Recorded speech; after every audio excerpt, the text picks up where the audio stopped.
I just took a test in pre-calc like 2 hours ago. No, a little over 4 hours ago now. I didn't study, though it wasn't necessary, but it was extremely out of character for me. Not that I wasn't prepared, but extremism, my life is dictated by extreme measures. So to not go that extra length and solidify my understanding to an impeccable level was very much out of character. And it didn't hurt me at all, but basically because it was on chapters P and 1, which were a review sections from the previous math class I had last semester. But everything just seems so inconsequential now that I'm journeying through YouTube that I keep saying everything's peripheral, but it's not. It's just that it doesn't hold the same meaning as truly depicting the self on the most intimate level that you can, discovering who you are and projecting that for the world to see, for the physical realm to register in their consciousness, in your consciousness. So I don't know if there has to be balance, I know, but it seems like I'm always going to devote my energy is always going to be spent on one main area, I think. Although that's not true.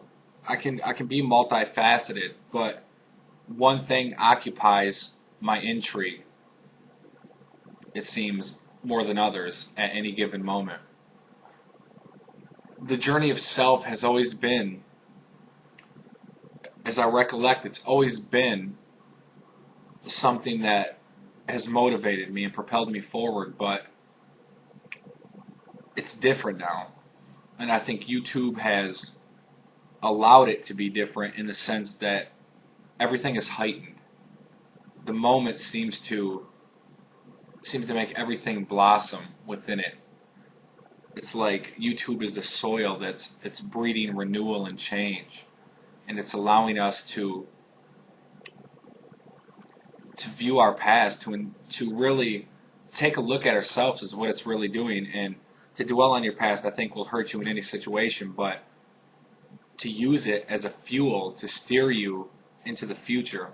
See, I shouldn't say that because there's only now, and we must realize the power of now, but to learn from life, to learn from our past, and to utilize that and transform ourselves from experience is a humbling feature, but it's also a necessary feature that YouTube provides access to.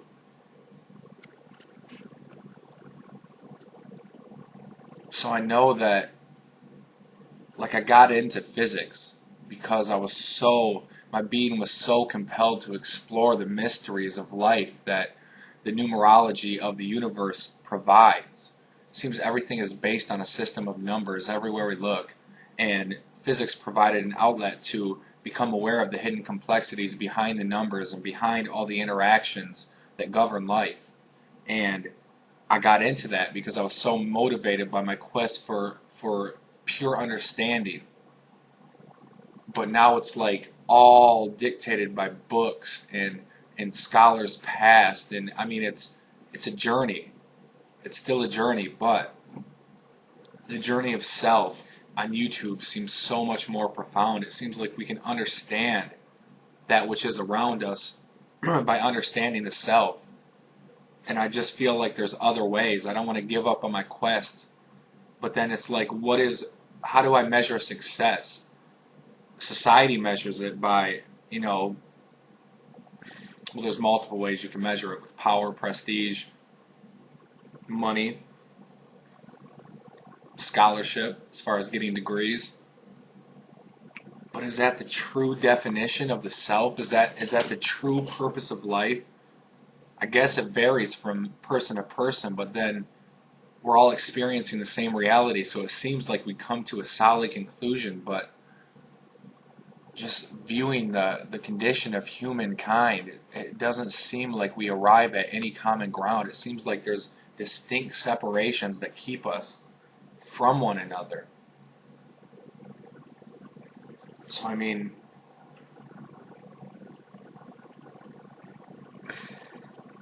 and then if we're on a quest of self-validation, if we want to validate the self, and we try to do that through whatever career path we choose to pursue, then would I be able to do that?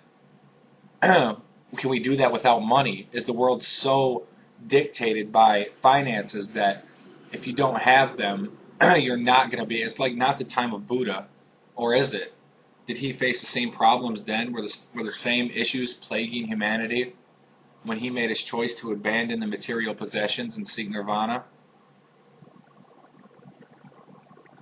It's like, I have my own ideas, but then it's like you also have the human factor, the connection factor, how the family will view your choice.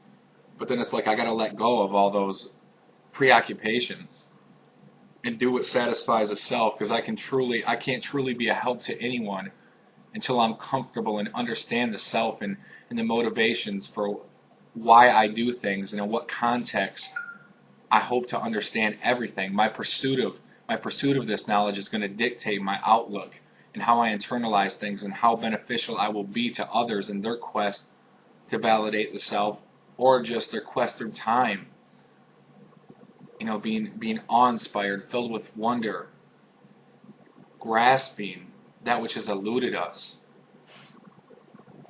This moment's really pivotal in my existence, and I can only hope that my awareness will manifest, and I'll make the right choice in whatever I do pursue.